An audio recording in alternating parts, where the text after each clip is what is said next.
Hi everyone, welcome back to our channel. Today in this video we are going to see how to fix Xbox One or Xbox Series X's error 0x80073D0F when you try to launch a game or app.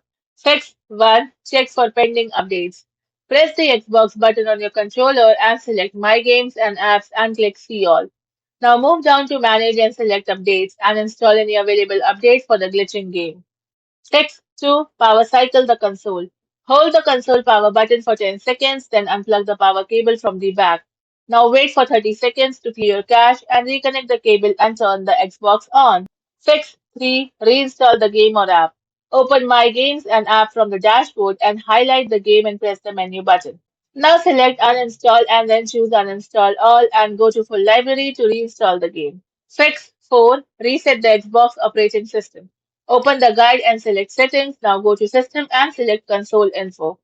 Then click Reset Console to open the option and choose Reset and keep my games in apps. Thanks for watching, and for more such informative videos, do like, share and subscribe to our channel.